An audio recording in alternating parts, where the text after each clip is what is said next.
Olá, seja muito bem-vindo a mais um episódio do People e Papos. Meu nome é Rafael Meyer e esse é o meu podcast, que eu tento trazer alguns temas relacionados à gestão de pessoas e com diversos profissionais de áreas diferentes, para tentar aumentar o alcance de assuntos relacionados à gestão de pessoas com cada vez mais pessoas. Hoje é um episódio bem legal, a gente trata sobre liderança e vendas, e nosso convidado tem uma bagagem muito legal para poder compartilhar esse assunto com a gente. Antes da gente começar, eu peço que você nos siga no Instagram, @PeopleEPapos, para poder acompanhar os próximos episódios. Se você gostar do episódio, eu peço que compartilhe com outras pessoas que também possam gostar. Isso ajuda bastante a gente a continuar o projeto, trazer cada vez mais pessoas com conteúdos para poder compartilhar conosco. E se essa é a sua primeira vez aqui, confira os outros episódios que a gente já fez no feed, falando de autoconhecimento, inteligência emocional, liderança. Acompanha lá que eu tenho certeza que você vai gostar. Bom, o Renner Agostini, ele é coordenador da Mercos, uma empresa de tecnologia aqui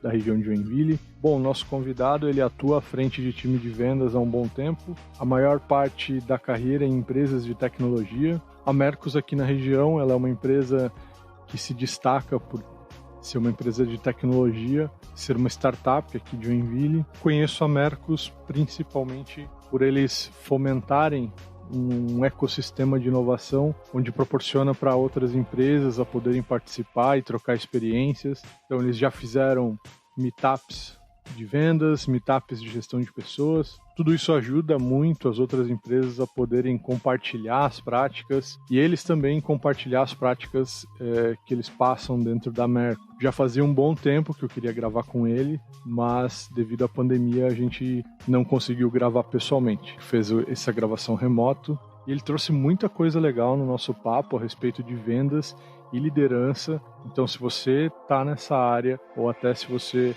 tem curiosidade para entender um pouco de como que funciona a rotina de vendas e liderança, vem comigo nesse papo que ficou bem legal.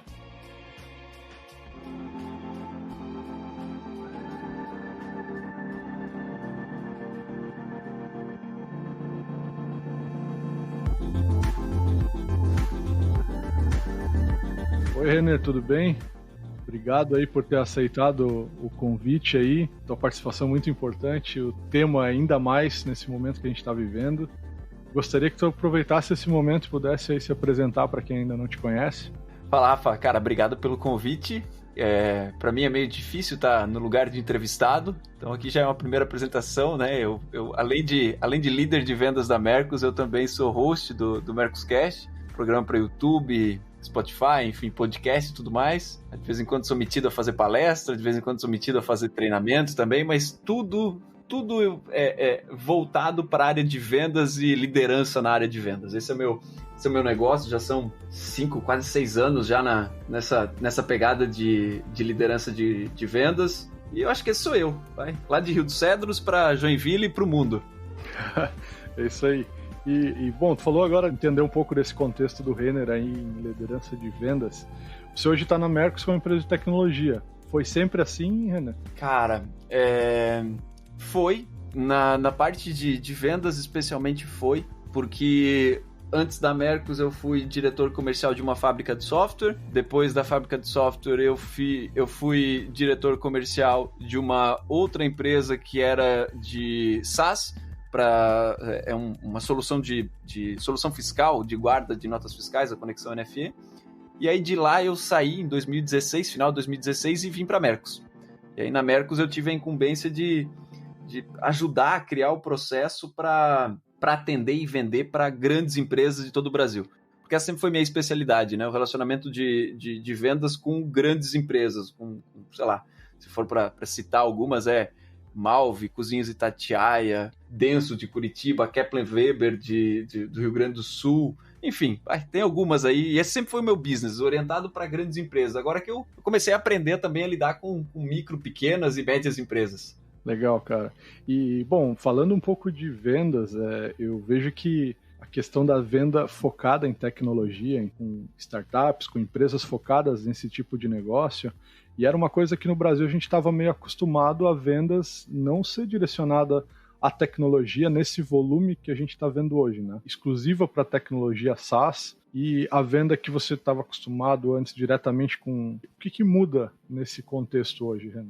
Rafa, assim, na real, não muda quase nada. Porque quando você está vendendo, no fim das contas, você está ali para ajudar alguém, né, a resolver um problema em troca de dinheiro. Ou em troca de alguma coisa, mas no meu caso, em especial, em troca de dinheiro. O produto que você está vendendo, ele ser físico, ele ser digital, ele ser um serviço, isso é uma variação que, no fim das contas, impacta pouco na venda. Porque seja ele qual for a forma, o formato do teu produto, ele tem que ir ao encontro de um problema, de uma dor. E quando você consegue ter isso, o teu produto se encaixa e você realiza a venda. Qual é a grande diferença, né, do SaaS para qualquer outro produto? É que a facilidade de você conseguir explicar o que ele faz e a disponibilidade dele, que é altíssima, né? Eu costumo dizer que raramente a gente tem gargalos na venda de um SaaS. Eu posso ter inúmeros clientes que eu não tenho problemas no meu atendimento de back-office, né? É claro que não é assim tão simples, mas não tem nenhuma similaridade com uma indústria,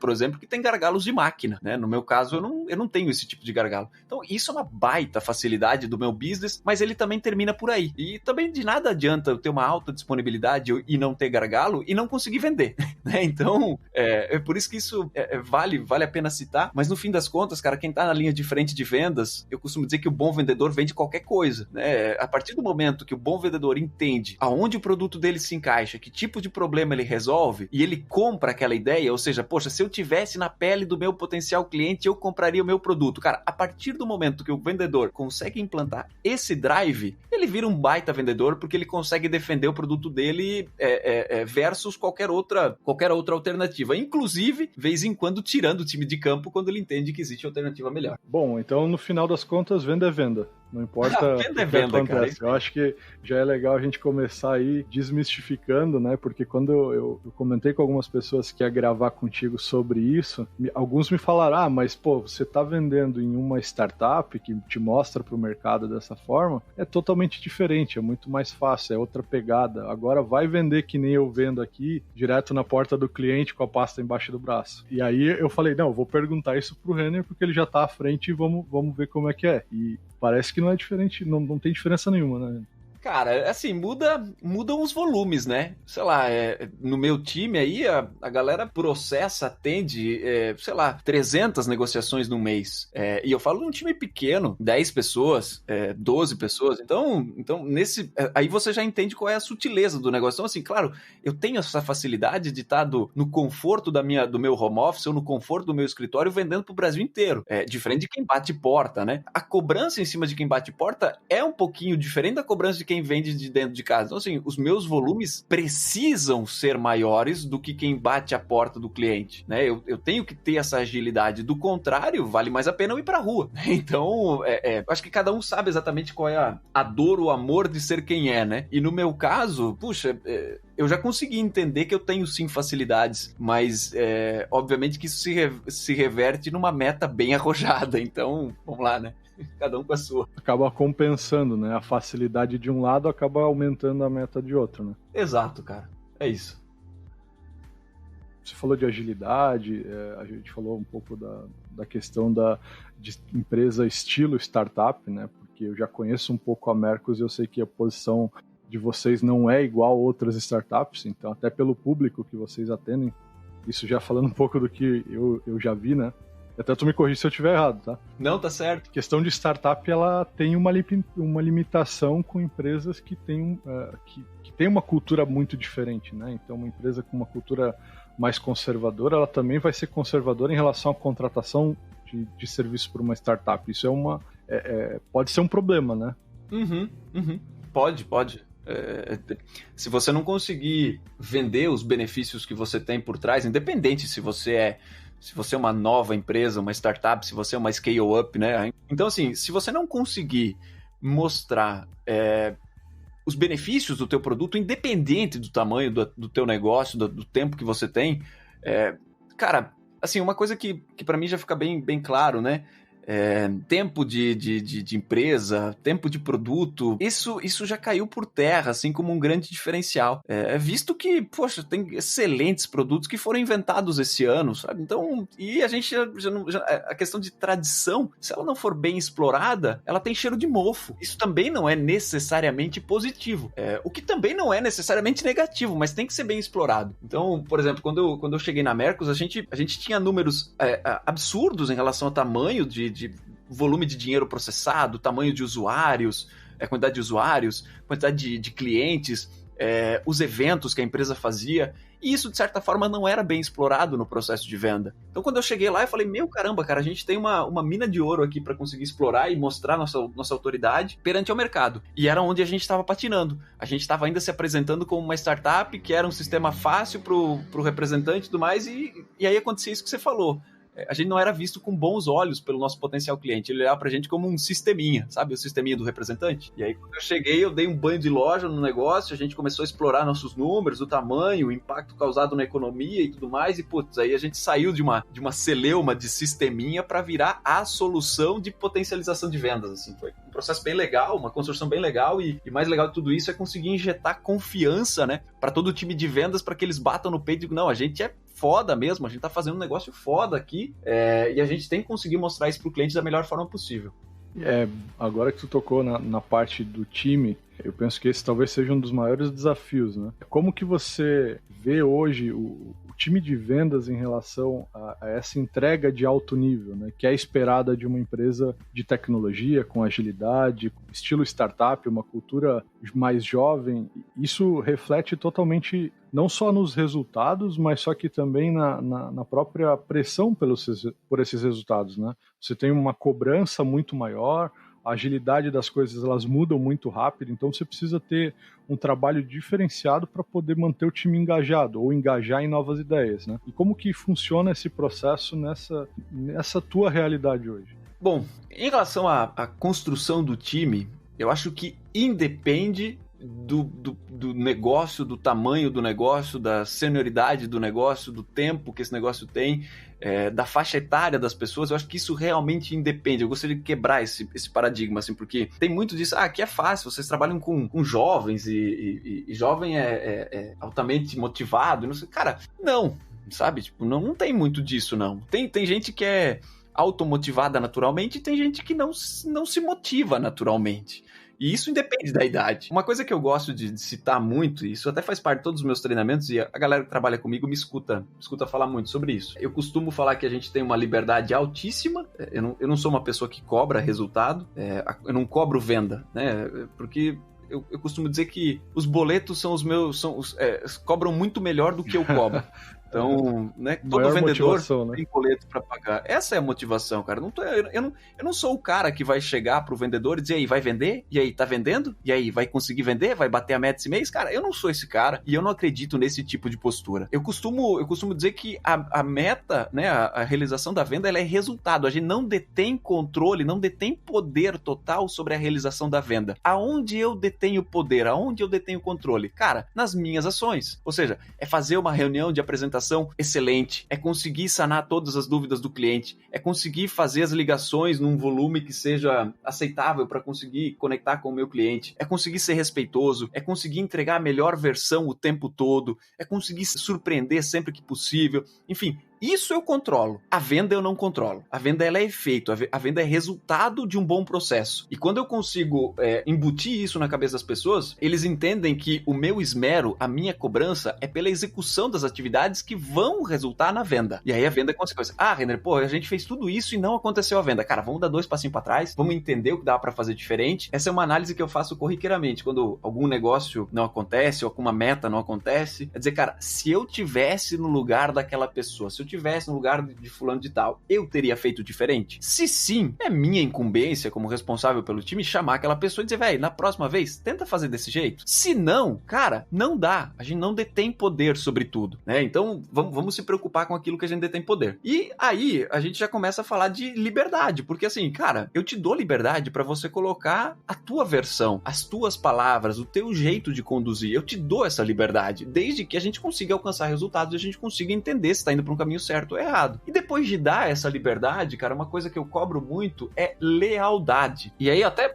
fiz questão de, para essa nossa conversa, procurar no Google a definição de lealdade, porque ela parece meio doida, assim, como assim, Renner? É cachorro que é leal, tá cobrando lealdade de um liderado? Que loucura é essa, cara? É só pra tu ver como a gente não detém, a gente não detém toda a informação sobre a palavra, a definição da palavra, né? A definição da palavra lealdade é a seguinte, ó: respeito aos princípios e regras que norteiam a honra e a probidade. Ou então, a linha 2 é fidelidade aos compromissos assumidos. Então, assim, cara, comigo, eu gosto de trabalhar com liberdade e lealdade. Eu consigo deixar muito claro quais são os nossos compromissos, eu consigo deixar muito claro quais são as nossas balizas que a gente não pode ultrapassar. Dali em diante, eu deixo para que o vendedor dê o tom. E eu adoro trabalhar com pessoas que são criativas, inventivas e que conseguem usufruir dessa liberdade para realmente conseguir fazer alguma coisa diferenciada. E mais do que tudo isso, né? Conseguir colocar a sua cara na construção de um negócio, numa venda, numa construção de um projeto, na realização de uma meta. Eu dou a baliza, eu dou o processo, eu dou a caminha, eu dou aquele forrinho. O resto a pessoa constrói. Enquanto a pessoa não descumprir com esses compromissos, cara, ela tem meu total respeito e meu total apoio. E em épocas de pandemia, quem não trabalha desse jeito tá ferrado. Boa parte das pessoas tá trabalhando em home office agora, né? Principalmente em business parecido como o nosso, né? Estão trabalhando em home office. Onde você não detém controle. Cara, eu cheguei a ler um post aqui de um absurdo de que tem chefe pedindo para que o colaborador deixe a câmera ligada o dia inteiro, para ele ver o cara trabalhando. Cara, chega a esse tipo de cúmulo as pessoas que realmente não conseguiram criar esse ambiente produtivo que vai em função do resultado. No meu caso, eu acho que eu já consegui essa fórmula, assim. De vez em quando é errado, tá? De vez em quando a gente não tem, assim, essa facilidade de dizer, pô, funcionou. Mas na grande maioria das vezes funciona e é muito legal a gente ver o brilho no olho das pessoas que gostam de entender essa liberdade e usufruir dela da melhor forma. O que eu penso em relação a essa diferença, né? Eu acho que tudo que você falou deu um bom contexto de um estilo de modelo de gestão mais moderno. Então a gente está saindo, o que eu vejo, né? Desde o começo dos anos 2000 até agora, a gente está passando por um período de transformação no mercado de trabalho, onde a gente vê que os modelos de gestão que eram antes inspiradores, eles não são mais. A gente agora está vendo esses modelos de gestão de empresas modernas, como a Merck, como outras, como Google, Facebook, essas que estão aparecendo como modelo de gestão mais inspirador para empresas nesse momento que a gente está vivendo agora. A gente está num momento de transformação porque a gente ainda enfrenta os dois modelos de gestão. Não que tem certo e errado, mas só que o modelo de gestão de empresas de tecnologia, ele está aparecendo por causa do resultado. O resultado pelas pessoas, e a gente vê cada vez mais esse tema de gestão de pessoas inserido nessas empresas como um diferencial estratégico. Eu vejo que empresas assim como a Merck que investem nas pessoas, elas acabam se destacando e uma liderança que mantém o cara como protagonista da carreira e traz esse brilho no olho para ele, né? Faz com que ele seja responsável. Obviamente que existe esse processo e cada pessoa tem o seu próprio ritmo, né? Cada uma tem uma sua capacidade, o seu jeito de ser, a sua própria história, as suas experiências que levaram a pessoa até ali. Você falou de um lugar onde existe uma equipe com uma diversidade muito bacana, onde isso também agrega bastante para todo mundo que está em volta, né? Com equipes que têm pessoas diferentes, que trazem ideias diferentes, que trouxeram experiências diferentes, elas também vão acabar refletindo no teu produto, no que tu está vendendo. Um ambiente onde você tem a confiança. Eu vejo que uma das coisas que a galera mais usa como a parte da marca empregadora em relação a empresas de tecnologia, é essa questão do desapego em relação às coisas que não geram resultado. Por exemplo, um dress code definido, que, né, um uniforme, uma coisa social, assim. Obviamente que um pensamento meu em relação a isso é que você tem que se vestir para o seu público, né? Então você vai se vestir de acordo com as pessoas que você está querendo atender. Então você vai ter que, de alguma forma, dar uma adaptada, né? Não dá para ser totalmente livre. Mas eu penso que empresas que trazem isso como uma coisa mais tranquila, a pessoa ela não vai precisar perder tempo buscando ser uma pessoa que ela não é. E ela vai investir esse tempo atendendo o cliente, vendendo para o cliente, né? Ela não vai precisar se preocupar com a empresa não deixando ela ir de tênis. Umas coisas que hoje a gente olha assim, parece tão boba, mas só que, se a gente vê 5 anos atrás, ou até hoje em algumas empresas, é normal. Para o modelo de gestão que você tem aí hoje, que você aplica, eu vejo que uma das coisas que você falou em relação aos erros, né? Você falou, pô, eu uso a empatia para tentar entender o que aconteceu e se eu faria diferente. Se eu faria diferente, eu vou dar o toque. Então, o erro faz parte desse processo. Sim. Eu acho que dos maiores diferenciais em relação a esses modelos de gestão é entender que o erro faz parte do processo. E ele não precisa ser escondido, você precisa aprender com o erro. Obviamente que não dá para errar várias vezes a mesma coisa, né? Ou sempre que você tenta alguma coisa nova, há uma possibilidade grande de errar também. Mas o erro faz parte desse dia a dia e não é vergonha errar. Não, muito pelo contrário. A gente combina de vez em quando, né? Quando vai fazer alguma coisa diferente, né?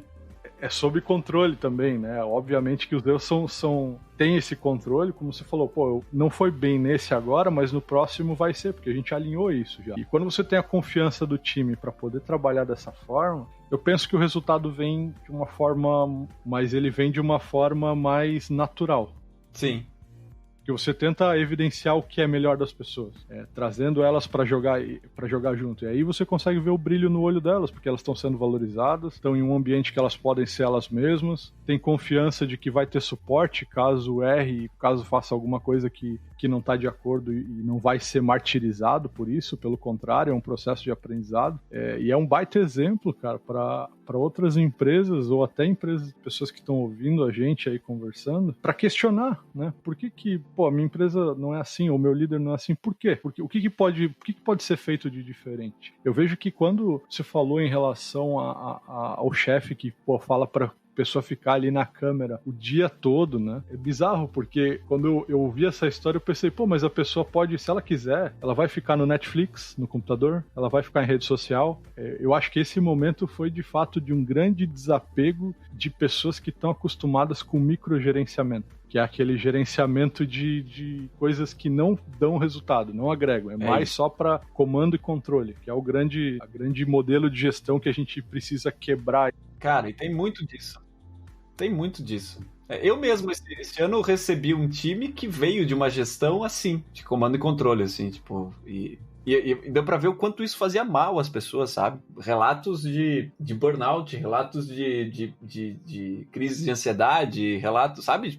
Justamente por isso, assim, por ter um alto nível de cobrança, mensagens fora de hora e a cobrança do resultado, aquilo que eu falei que eu não faço, né?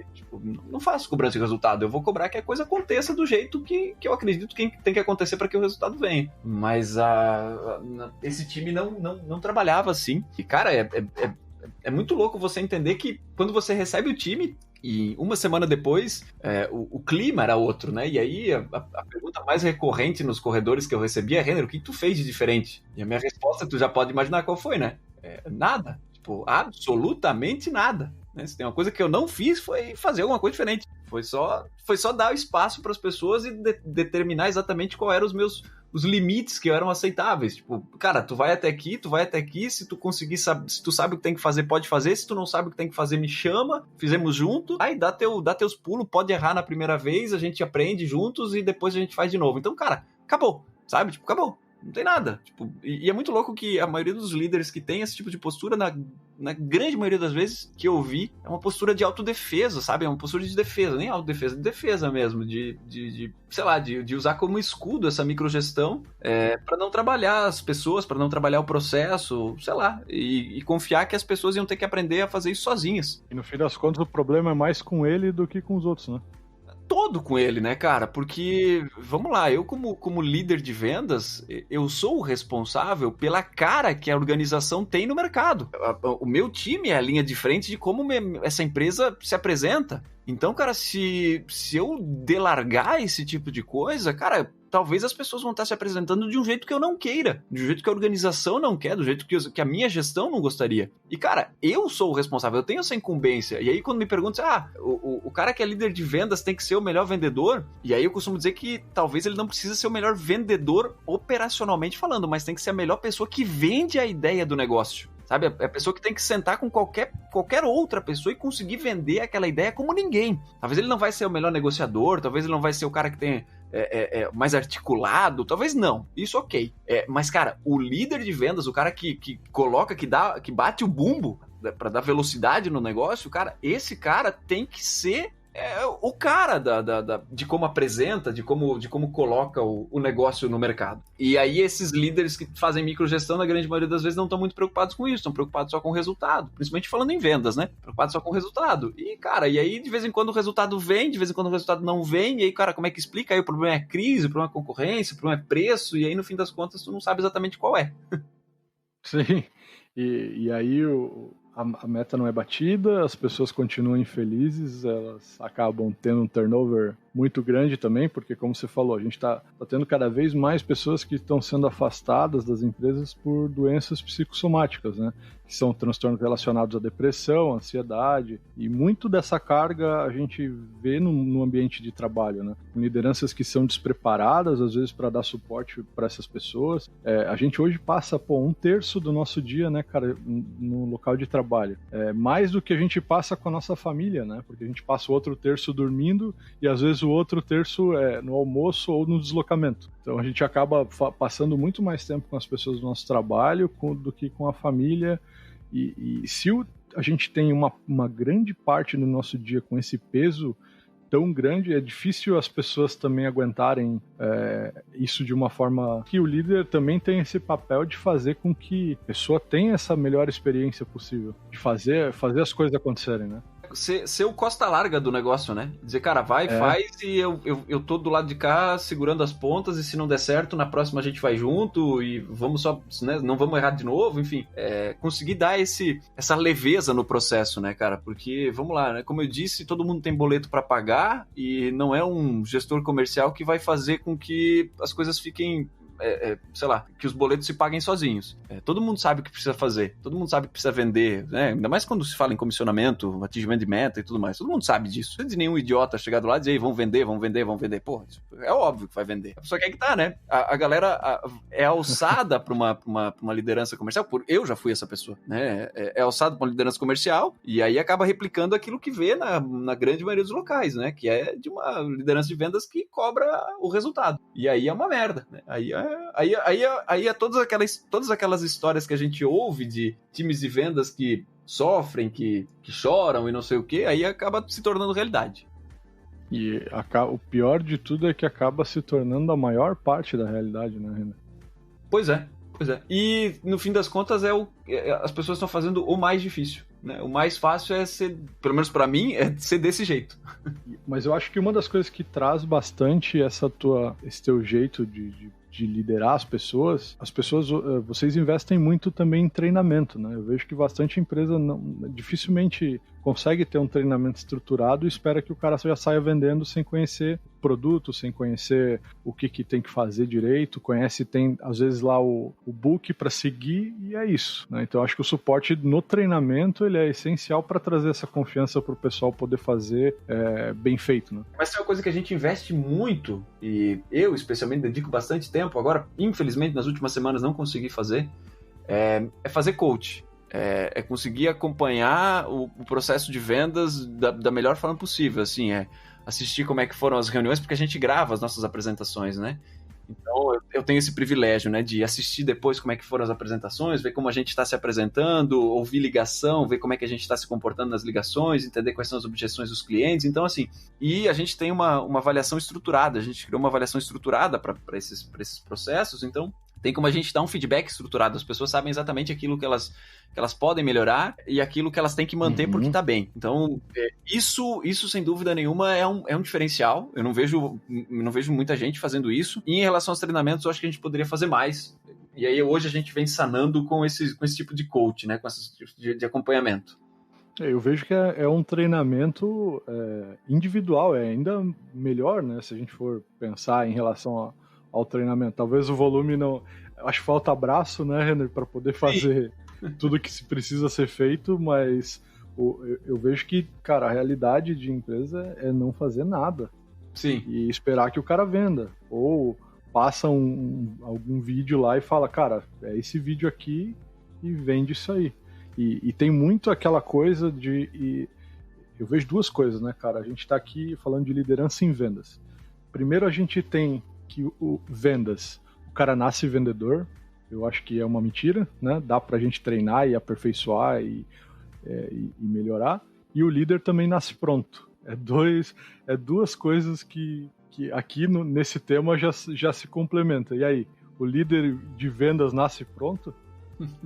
Cara, não nasce, infelizmente não nasce. Como eu já falei ali atrás, eu já fui uma pessoa daquelas que eu não me orgulho de ser uma pessoa muito chata, a cabeça de velho, uma cabeça meio arcaica para cobrança, para ser centralizador, por entender que só o meu padrão era um bom padrão, por entender que só o jeito que eu escrevia era o jeito correto, que só o jeito que eu me apresentava era o jeito correto. Isso foi muito ruim para mim, ruim para a organização, ruim para as pessoas que trabalhavam comigo. Isso tem uma coisa que deixa tudo pior, é você ter um processo ruim e ele funcionar uma vez, uma M. Porque se você tem um processo ruim e ele nunca funciona, tu tem um pouco mais de coragem para quebrar o negócio e fazer diferente. Quando você tem um processo ruim e ele funciona uma vez, isso é uma merda. Porque aí, cara, tu não coloca mais a culpa no processo, tu coloca a culpa nos outros, tu coloca a culpa na crise, na concorrência, no cliente que é burro, no vendedor que é burro, sei lá, tu vai achar culpado pra tudo isso. Isso é realmente muito ruim. E aí, por isso que eu falei que é cabeça de velho, sabe? De olhar para aquele negócio e dizer, não, mas, porra, funcionou no ano passado, por que não vai funcionar esse ano? Cara, não vai funcionar esse ano porque parou de funcionar, caceta, sabe? Porque mudou, porque a regra do jogo mudou, e porque teve mais concorrente, porque, sei lá, porque teve crise, porque, sei lá, cara, alguma coisa aconteceu. Então, isso é realmente muito ruim. Eu acho que esse é um baita ditado para as pessoas que estão ouvindo a gente, o problema de ter um processo ruim é ele funcionar às vezes. E aí tu consegue encontrar culpa nos outros. Então, eu demorei bastante para conseguir ter essa visão. Hoje, por exemplo, eu tô desaprendendo muita coisa pra gente aprender a trabalhar nesse momento de pandemia. E tá sendo muito custoso, sabe, cara? Muito, muito custoso a gente desconstruir algumas coisas e começar de novo. Só que eu hoje, pelo menos, tô com o coração aberto, sabendo que, cara, nós vamos fazer diferente. Nós temos que fazer diferente. Mas nem sempre foi assim. Então, cara, errei muito. Por sorte, eu fui estudar, né? Muita leitura, fiz um MBA, enfim, cara, fui estudar e aí, pô, tive bons professores, aí, sei lá, a cabeça vai ampliando, convivência com outras pessoas também ajuda, e aí a gente vai se desconstruindo pra construir de novo. Então, sei lá, hoje eu fico muito feliz com a minha versão, mas talvez daqui a alguns anos eu vou olhar pra trás e eu vou dizer, meu, como Renner, tu era burro em 2020, sabe? Tomara que isso aconteça.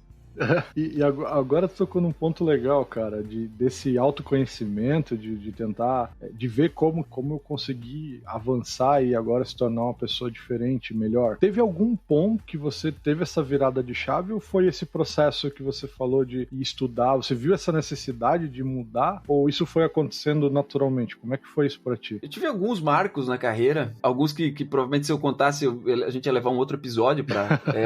mas não teve nenhum, assim, nenhum Big Bang, assim, pá, plum, agora, sei lá, o driver caiu, assim. Uma das coisas que eu aprendi a fazer com o tempo, e hoje tem nome pra isso, é vulnerabilidade. Até então, quando eu comecei a fazer isso, eu não chamava disso, eu só aceitava as opiniões e deixava muito claro aquilo que eu sabia e aquilo que eu não sabia. Só que hoje eu consigo dar nome, é ser alguém vulnerável para as ideias. E isso também é muito difícil quando você atinge, falar de um jeito rasgado e tem bons ouvidos, mas sei lá, quando você atinge uma boa senioridade ou quando você atinge bons resultados, isso é realmente não é fácil você aplicar vulnerabilidade, porque, sei lá, quando tu ouve muita besteira, por exemplo, hoje pra mim é muito difícil consumir na internet conteúdo original. Tem muito conteúdo rico, mas é muito difícil encontrar conteúdo original. É muito mais do mesmo. Eu mesmo me provoco a fazer postagens e quando eu faço os meus artigos para que eles sejam totalmente fora do que a gente vê no padrão, assim, porque o que tá no padrão já tá aí, já tá cheio de coisa por aí, sabe? Isso dificulta um pouco a vida de quem tá querendo, pra quem é um eterno aprendiz, porque não é tão fácil assim, vamos lá, vai no YouTube, o YouTube tem tudo. Tem tudo, mas depois que tu assiste 3 vídeos do mesmo tema, tu já descobriu tudo que tem no YouTube. Não, Renner, vai procurar em inglês. Cara, beleza, tu vai escutar em inglês e tu escuta 3 vídeos, tu já aprendeu tudo que tem no YouTube. Cara, aí não tem como, tu vai ter que buscar artigo, vai ter que buscar artigo científico, né? Vai ter que buscar artigo científico, vai ter que buscar livro. Então, assim, cara, realmente não existe nenhum Big Bang, não existiu nenhum Big Bang na minha carreira, e eu adoro quando eu me sinto burro com algum assunto, assim, isso realmente me deixa feliz. Mas eu confesso que só buscando na internet tá bem difícil sei lá, se sentir burro. Tem que encontrar tempo para outras fontes. E eu perguntei isso, cara, porque eu vejo que isso também é outro ponto que às vezes as pessoas esperam, né? Acontecer uma virada de chave para que de repente amanhã eu me torne outra pessoa. A gente vê que cada vez mais isso é um processo. A gente tem aquele senso imediatista de querer as coisas para agora. Eu falo bastante, cara, dessa questão. Até para minha equipe, cara, quem trabalha comigo sabe, falo para investir muito em autoconhecimento, para se entender melhor, para entender o que eu quero para mim. até para poder encontrar esses conteúdos novos e isso fazer sentido, né? Não ir consumir por consumir, como você falou, a gente tem um volume absurdo de conteúdo na internet, mas uma curadoria muito baixa, né? Então, cada vez mais as pessoas acabam produzindo conteúdo. Isso, a gente entra também no assunto, quanto disso gera fake news, e isso prejudica, porque todo mundo pode fazer um conteúdo, e às vezes a pessoa se expõe, coloca a cara lá e de repente vira verdade, a pessoa virou um especialista de uma hora para outra. E essa questão do processo de evolução pessoal e perceber que, eu preciso fazer alguma coisa, preciso buscar mais. Tem gente também que chega num nível e para de estudar. Eu acho que isso é aquele negócio, talvez a gente já ouviu aí dos nossos pais, dos nossos avós, já acabou os estudos. Eu acho que isso é uma coisa que pra nossa geração não vai existir mais. A gente nunca vai parar de estudar. Não, cara. Não sei como é que é pra você, assim, de vez em quando minha esposa me pergunta, vai demorar pra ir dormir? Eu falei, cara, eu não vou terminar nunca. Se tu quiser, a gente vai dormir agora, né? A gente pode dormir agora, porque eu não vou terminar nunca, não tem fim. Sim, isso cada vez mais, né, cara? E aí a gente entra... Eu acho que também é legal entender, né, que algumas coisas precisam ser aprofundadas, né? Não vai ser o conhecimento raso que vai te tornar um especialista. E o que a gente vê bastante é conteúdo raso. E quando você quer se especializar em alguma coisa, você tem que ir mais a fundo mesmo. Vai precisar investir, vai precisar ir atrás de conteúdo que talvez, como falou, não vai ter em português, mas vai ser uma fonte diferente, um artigo científico, que eu acho que é muito subutilizado no nosso país hoje. A questão acadêmica, ela é, né, totalmente marginalizada ali a questão das empresas, né? A gente vê que, tipo, o cara ele é professor e doutor e tal, e toda essa questão em relação à profissão não vale. Eu acho que é interessante ter essa mescla, é interessante você buscar isso na teoria, entender na academia e como que é a aplicação disso na prática. Isso eu não ouço muita gente falar, cara. Eu vejo que tu tá falando agora e me trouxe isso na cabeça, esse tópico assim, que é uma coisa que cada vez menos a gente vê.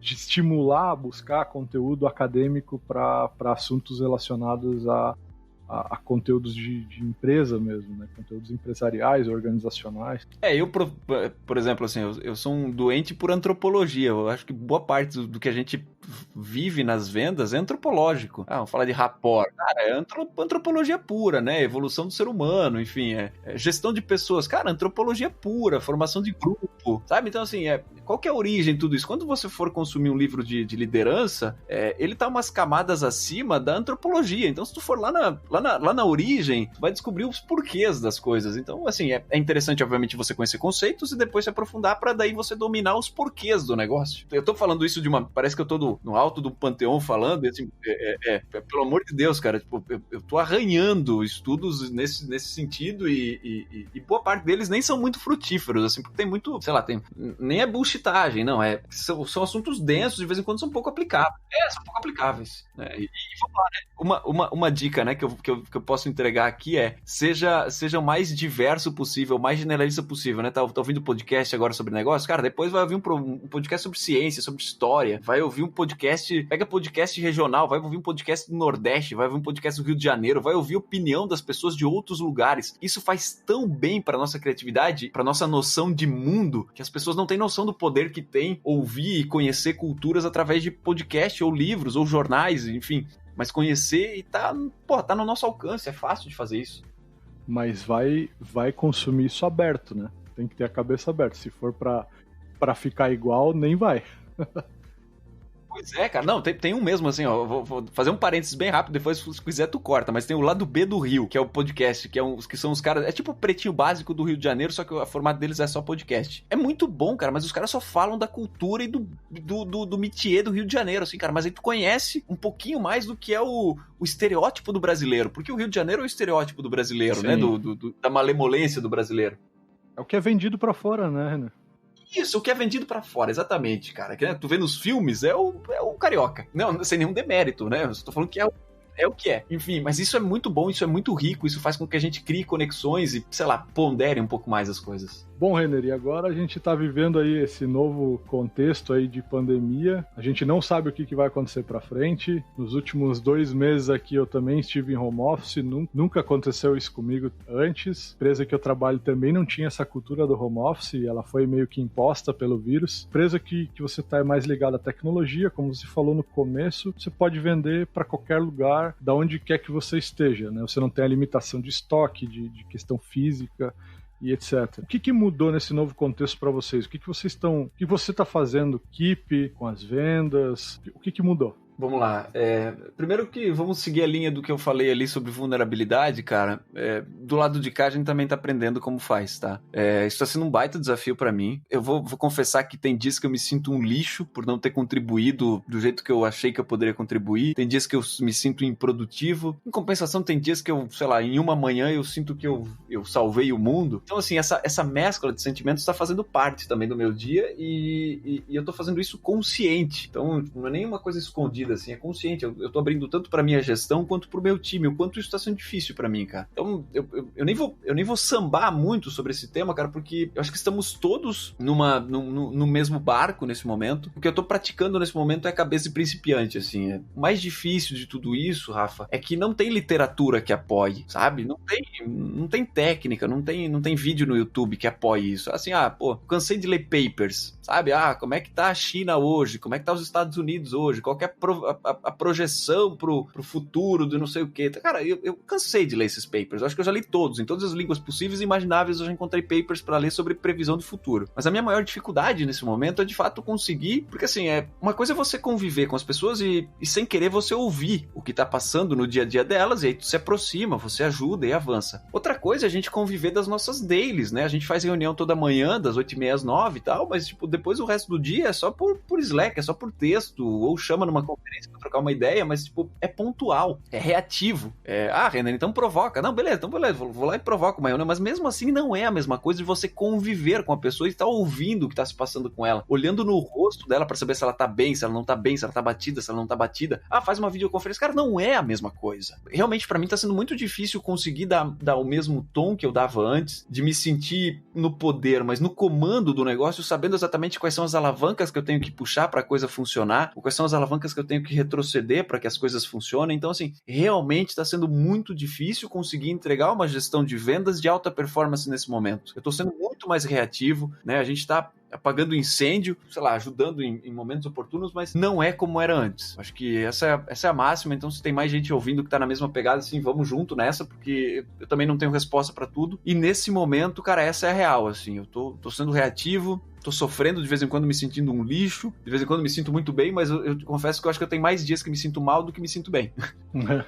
Acho que para todo mundo, né, cara? Todo mundo tá passando por isso. E é legal, cara, você falando isso, porque às vezes a pessoa tem medo de expor isso também. Não só pro time, mas pro líder, né? Porque sabe que talvez existem empresas que ainda estão cobrando a mesma meta do que tinha antes, né? Ainda não teve uma alteração, e aí o resultado não vem, e, consequentemente o estresse, cobrança, a gente está vendo muito desligamento em muitas empresas, então isso traz uma carga também para o time, porque as pessoas também vão vendo outras pessoas à sua volta, seja família ou amigos, perdendo emprego. Isso tem um impacto muito grande, né, nas pessoas. E a gestão em relação de uma forma diferente, que é uma gestão home office, que é uma coisa que a maioria das pessoas não estava acostumado, ela traz esse distanciamento físico, e aí o desafio do gestor está em tentar compensar isso de alguma forma. Obviamente não vai ser da mesma maneira do que esse convívio diário, como você está tendo, mas a gente está vendo também muitas oportunidades que estão aproximando os times, tendo dinâmicas diárias que estão estimulando essa comunicação de uma forma mais efetiva, até de quando tinha esse convívio diário. A gente vê que tem empresas que estão... As comunicações estão sendo muito mais assertivas, os gestores estão muito mais engajados em fazer isso acontecer, porque às vezes na correria do dia a dia não tinha esse tempo para a gestão, e agora isso acaba sendo algo essencial para o negócio. Então, se não é feito esse engajamento da equipe, as coisas não vão acontecer de uma maneira efetiva, né? E como que você vê a importância do líder em fazer esse engajamento remoto? Cara, é difícil falar sobre isso, Rafa, porque, principalmente na minha posição, eu tenho a total ciência, cara, que eu sou um privilegiado em relação ao time, em relação à cultura que a gente construiu. Então, assim, te ouvindo falar, eu sei que tem muitas empresas que melhoraram a comunicação, mas melhoraram porque antes era muito ruim. Então, assim, agora quando se viram na necessidade de se comunicar minimamente, então criaram ritos de comunicação. Esses ritos eu já tinha, eles se mantiveram. O meu grande problema é que eu já tinha alcançado um nível de gestão, de liderança, de time, sabe, a liga do time, a gente já tinha alcançado um nível que agora a gente retrocede, que não tem como manter essa mesma pegada no home office. Tipo, pelo menos ainda não tem, eu não consegui encontrar ainda qual é essa liga no home office.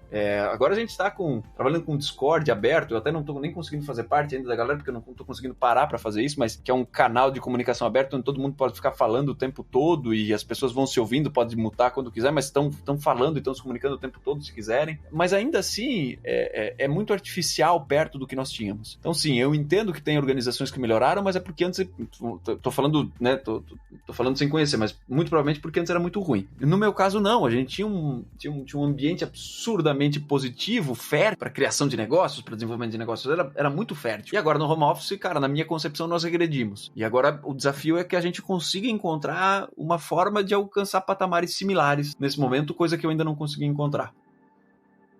Bom, e a gente está aprendendo, né? Provavelmente aí nos próximas semanas, próximos meses, a gente vai enfrentar novos desafios de uma maneira um pouco diferente, né? Ou a gente se acostuma, né? O ser humano, quando você estudou antropologia, você sabe que a gente se acostuma muito rápido, né? Sim, a gente se adapta muito rápido às coisas. Eu vejo que a gente já está a gente está 2 meses, como a minha empresa está 2 meses já em home office. E a gente tinha no começo, primeiro, pensa numa montanha-russa subindo, né? A gente vê que tava todo mundo empolgado, vamos trabalhar de casa, né, as coisas estão acontecendo, e aí a gente chegou num topo, onde isso talvez demorou umas 2, 3 semanas, e aí a galera começou a descer, porque, né, começou a não ser mais uma novidade, né? Não é mais legal. Sim. Verdade. Já havia pessoas formando encontros fora do horário de trabalho pelo Hangouts, pelo Zoom, para poder conversar com o time. A gente já viu gente que estava chorando de saudade quando ouviu o outro falar. Então a gente já passou por vários níveis dessa montanha russa, né? Então a gente está agora numa instabilidade, como você falou, tenho vários dias que eu estou me sentindo mal. A gente enfrenta isso, várias pessoas que também estão a mesma coisa. Eu também estou me sentindo mal vários dias. E a gente não sabe por quê, de repente bate uma bad e a gente, né, não sabe o que está acontecendo, ou não consegue fazer o que tinha que fazer durante o dia, porque não consegue focar, porque tem milhões de informações de vários lugares para processar, e isso acaba também influenciando, né? E aí a gente agora está lidando com uma coisa que ninguém sabe como fazer. O que eu achei muito legal em relação ao contexto da liderança em específico foi a vulnerabilidade. Eu acredito que quando você dá o exemplo para a tua equipe mostrar essas fraquezas e que você também é humano, isso faz com que o time acaba refletindo esse comportamento também, né? Você vê isso acontecendo com o seu time hoje? Sim, sem dúvida. Sem dúvida. E quando não acontece, são repreendidos para que tenham essa liberdade. Isso é pré-requisito para a gente construir um time de alta performance. A gente conseguir deixar claro aquilo que a gente sabe, aquilo que a gente não sabe e pedir ajuda quando precisa, cara. Costumo dizer, a analogia da bola, né, cara? Tem uma bola, ela tem que ficar quicando, cara. Se ela ficar parada na tua mão, ferrou, saca? Passa a bola para alguém. Não fica sentado em cima do problema, né? Então, cara, passa para alguém que não seja devolva, então, cara. Cara, não sei fazer, me ajuda aí, cara. Pronto, beleza, vamos pra frente. Então, quando a gente tem essa dinâmica, a gente dorme melhor, pelo menos. Beleza, muito obrigado aí, cara, por ter aceitado participar novamente. Eu acho que o papo foi muito, muito legal. Tenho certeza que quem chegou até aqui ouvindo com a gente vai sair um pouco melhor do que entrou, ouvindo aí essa tua experiência, esse contexto novo que a gente está vivendo. Vamos aprender junto, vamos fazer as coisas acontecerem. Se você quiser aproveitar esse espaço e falar como é que o pessoal consegue te encontrar, o que você está fazendo aí nas suas redes sociais, nos teus cursos, que eu sei que você também tem um curso online que fez uma primeira turma e foi um sucesso. Para os líderes de vendas aí que estão ouvindo e gostariam de te acompanhar, como é que eles fazem? Ó, eu sou muito ativo em 2 redes sociais. Na verdade, em 3, mas em 2 eu me comporto profissionalmente, né? Então, Instagram e LinkedIn. É só procurar Renner Agostini, não tem outro. Não tem como encontrar outro. Então, @Renner Agostini, tanto no LinkedIn quanto no Instagram. E Renner não tem nenhum segredo, não tem 2 N's, não tem nada. É R-E-N-E-R, e aí Agostini é tudo com I no final também. Agostini. Fácil de encontrar, não tem erro não, Rafa. Obrigado por ter aberto, cara. Obrigado pelo convite, obrigado pelo papo. É bom, eu costumo dizer que assim, eu adoro escrever, né? Escrever me faz organizar as ideias e às vezes elas parecem muito óbvias na cabeça, mas quando tu começa a escrever, tu vai encontrando lacunas, e aí tu vai tentando preencher e a escrita ajuda. Papo com você hoje, de alguma forma, também me ajudou a esclarecer algumas ideias do lado de cá. Obrigado por isso, porque tu acha que só eu tô te ajudando, mas no fim das contas você também me ajudou bastante, tá, Rafa? Que legal, cara. Pô, fico feliz. Obrigado e até um próximo aí. Vamos marcar mais um, que eu tenho certeza que assunto não vai faltar. Fechado, meu amigo. Fica bem por aí, cara. Para nós que estamos gravando à noite, uma boa noite. Toda a audiência. Até a próxima. Valeu. Se você chegou até aqui, espero que tenha gostado. O papo com o Renner foi bem legal. Eu vou deixar aqui no post do Instagram todas as redes sociais do Renner, como você pode encontrar ele e seguir o conteúdo que ele produz, que é muito legal. Inclusive o Mercoscast, que é o podcast da Mercos, que fala bastante sobre vendas e ele é o host. E de novo eu peço aquela força, se você gostou do episódio, compartilha com alguém que possa também gostar, isso ajuda bastante o nosso podcast. Nos siga no Instagram, @pipoipapos, para não perder mais nenhum episódio.